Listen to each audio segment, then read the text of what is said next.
Maray na hapon mga tugangoy po ang mga baratang unyan para sa agadigdi sa Radyo DCGB. Mga baratang maruluwa sa aga sa mga dyaryo nasyonal. Enot sa PBN DCGB sa mga baratang unyan para sa aga.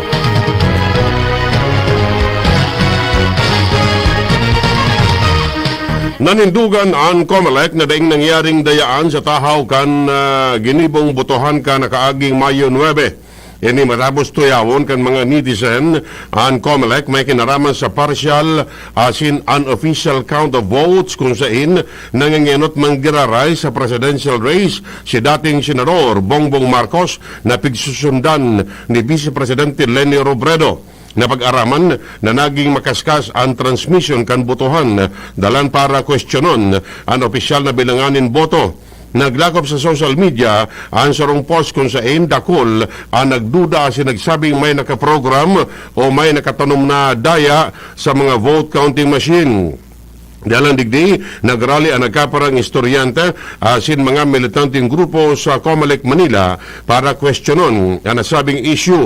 Sigung kay COMELEC Commissioner Marlon Casquejo na dai mapasahar sa testing ang mga automated election system kung may nakaprogram nin pangdadaya. Difícil na patunayan na may nangyaring pangdadaya sa botohan dalang tagabos na sistema nag-agi sa certification kan sendang ahensya.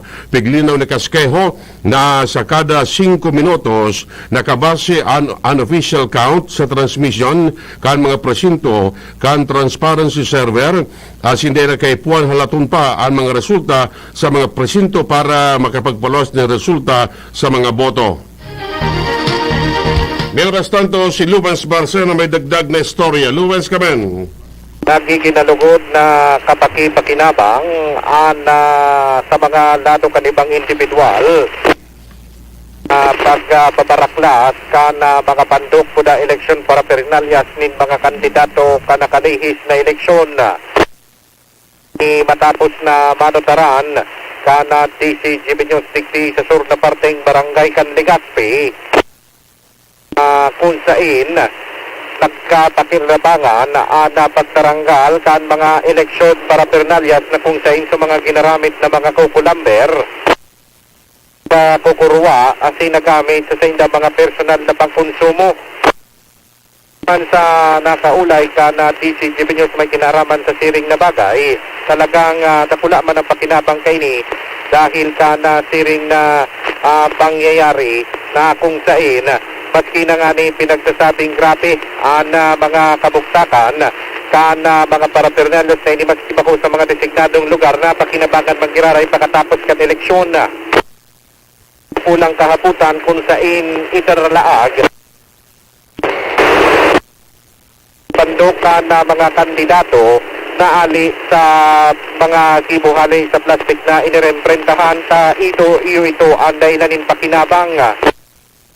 So mga nasambitan ng bagay yun na pakinabangan sa ngunyan at iniyon pinagtitiripon kan mga nagkapira mga persona na kung sa insigon sa inda takulan ng salbar para kaigwa nindagdag na hanap buhay lalo na sa pag-ibo ni na mga manlain-lain na istruktura at personal na pagkonsumo. Dagdag na bareta, ako po si Alvivi.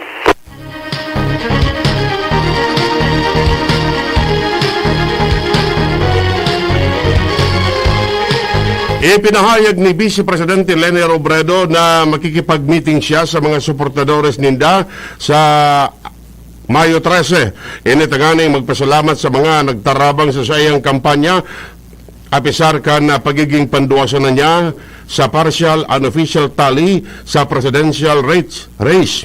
Katakod kini sinabi ni Robredo na pangadyi niya nin an katrangkiluan nin buot asin an malinaw na futuro para sa gabos. Inumaman ni Robredo an ingenuity kan mga supporter asin pagsakripisyo sa panahon nin kampanya. Sa paagi kini mas nahiling pa ang klase nin sosyedad kung kayang maabot pag nagtarabangan. Sigun sa iya, nagkakonsulta na siya sa mga kaapil si mga eksperto sa mga pigsasabing irregularidad sa transmission ng boto na naglalakop ngunyan sa social media.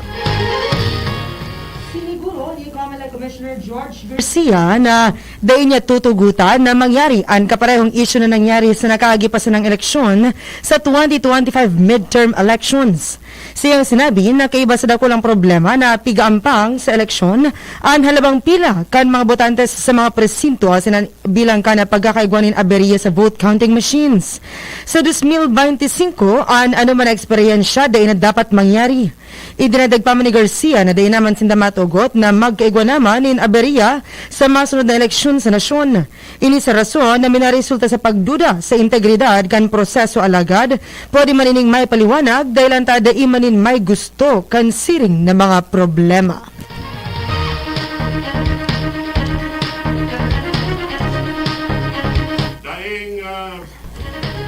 Daing na mamonitor ang Philippine National Police na anuman na pagbalo sa paglansar ng may iwasan na protesta mananangod sa natatapos masanang botohan.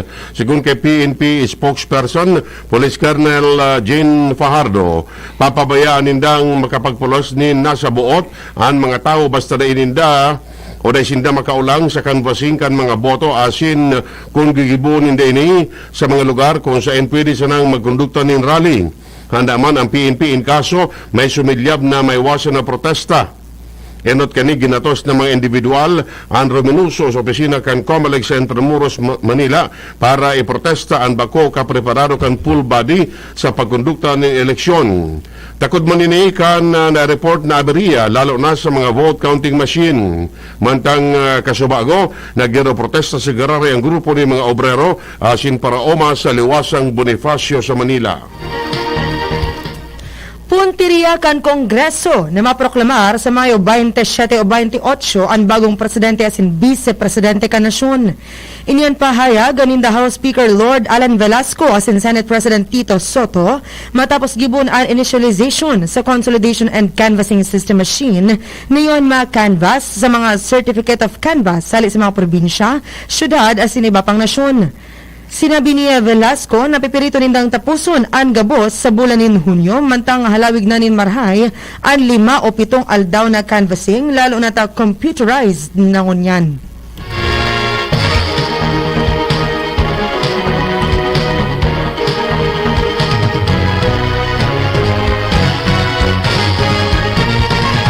Mientras tanto, dahil papigbababa kan Philippine National Police ang Red Alert status lalo na sa mga lugar na nakapairaram sa control kan Commission on Election.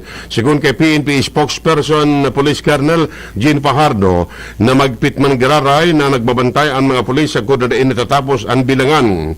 Sinabi niyang ipapull out sa naninda ang senda mga tauan kapag naibiyahe na pabalik sa mga Comelec hub ang gabos na election para Pernalya. Nagpagarumduman si Fajardo na padago sa implementasyon kan ganban sa kud sa Hunyo 8. Nangapodan si House Speaker Lord Alan Velasco sa iyang mga pag-iriba sa Kamara de Representantes na maging maingat tamantang ang Kongreso nagkakaigwanin preparasyon na magtukaw bilang National Board of Canvassers para sa nakaaging eleksyon. Iniyan sa iyang pahayag tamantang ang Kamara de Representantes asin Senado nagkaigwanan in initialization sa Consolidation and Canvassing System para sa electronic reception kang Kongreso sa mga Certificate of Canvass para presidential asin vice presidential elections. Siyang sinabi na bilang mga miyembros kan Kongreso, may constitutional mandate sinda na magresibi asin magbilang kan mga boto para sa duwang pinakahalangkaw na lideres sa nasyon.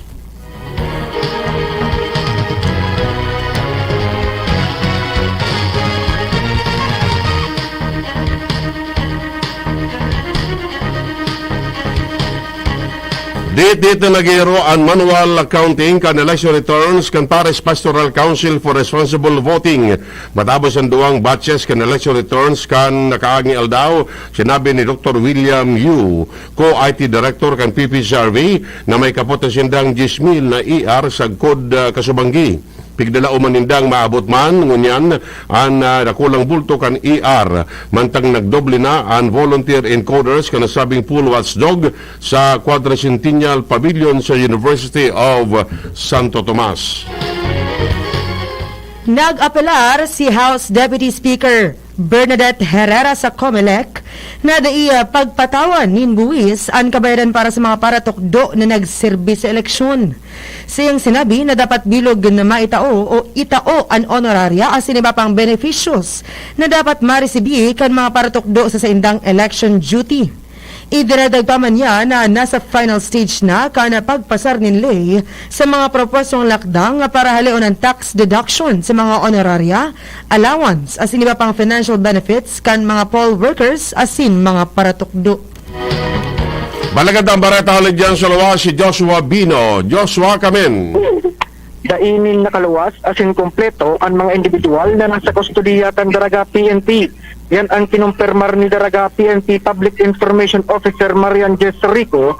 Ngunyan pa sana, kan ipaabot kan DCG News ang concern kan sarong individual na nagpaabot ng impormasyon na igwanin preso na nakaluwas digdi sa banwaan kan Daraga. Sigun si Rico, mahigot ang saindang pagbabantay kung siya siniguro ka ini na dainin si Isayman na yaon sa saindang kustodiya ang nakaluwas at sindaiman sinda ni na receiving report manungod sa siring na bagay. Dagdag na bareta, Joshua Bino, DCGB. Ipinalawas ka ang National Citizens Movement for Free Election o NAMFREL ang mga litrato kan 1,517 mga printed as in posted election returns. Sharing man ang mga resulta kan mga band with test sa paagi kan NAMFREL app. Mga election returns ini na kinuakan mga botante kan nakaaging banggi. Sigun sa NAMFREL, ang mga photo captured na election result nagatutugma sa mga na-transmit electronically na election returns sa transparency server. Sigun pa sa NAMFREL, may kabilugan na 2,195 bandwidth test ang sendang inadalan sa paagi ka NAMFREL app hali sa manlaylay na lokasyon sa bilog na nasyon. Nagduluwas na 73.91% ining kapareho sa transmission rate kan election return sa transparency server. Kamautan kan crowdsourcing application na mainganyar ang mga botante na magtabang para maproteran asin gibuhon na transparent ang election process. Sinabi nin sarong obispo sa mga paratubod na akuon asin igalang ang boses kan mga namamanwaan sa minatapos pa sa ng eleksyon sa nasyon. Sinabi man ni Balanga Bishop Roberto Santos na igilid na una anday pagkakasinabutan asin magkasararo na para sa nasyon. Idinadagpaman niya na dapat irespeto kan mga Pilipinong botantes ang boses at sinapili kan kadaklan na iyon maging lideres kan nasyon. Si Bung Nalado, nagpapasalamat man si Santos sa gabos ng mga volunteers kan Parish Pastoral Council for Responsible Voting sa saindang pasensya asin esforsos para masiguro na areglado ang kondukta kan eleksyon sa nasyon.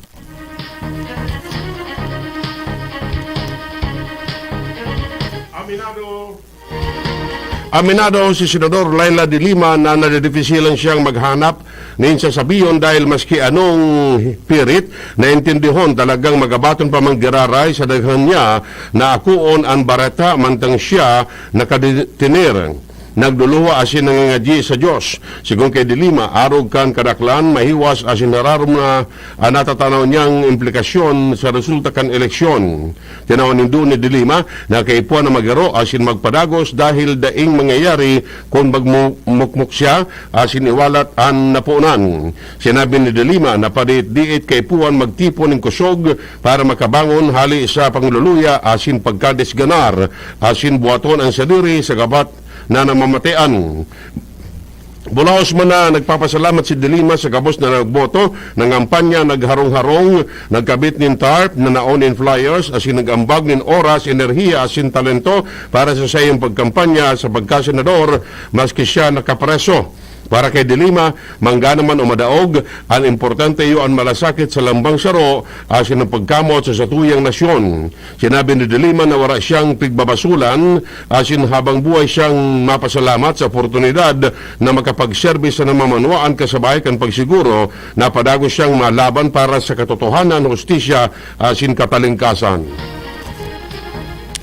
Sinabi ni Senate President Tito Soto na nakadepende sa dalagan kan eleksyon ang kapaladan kan tulong bagong COMELEC commissioners. Sa iyang sinabi na bako harayong ihapot sa pagsalang kan mga ini sa Commission on Appointments ang mga issue kan eleksyon. Idinarag pa man ni Soto na kung magayon, marikas asin dainin magiging problema sa eleksyon, magiging makaskas man ang approval sa mga opisyalis kan COMELEC alagad, kung tagilid, magiging tagilid man ang kamugtakan kan tulong COMELEC officials. Ang siyang tinawanin punto, iyon kamugtakan in the COMELEC Chair Sedamen Pangaruhan, siring man, Commissioner Aymin Neri asin George Garcia, nagabos sa nombrado ni Presidente Rodrigo Duterte. Yan mga tugang nga detalles kan mga barata ngunyan para sa agad ni sa Radyo DCGB. Sa pangaran kan mga pagiriba, Nems Flora sa Lado Technical. Kami po nagatod kan barata. Ako po si Francia May Boras. Ako mo po si Edwin Teral na magsasabing salamat kan sa nubagang tabay. Ang mga baretang ini hatod sa Indo kan mga binasunod.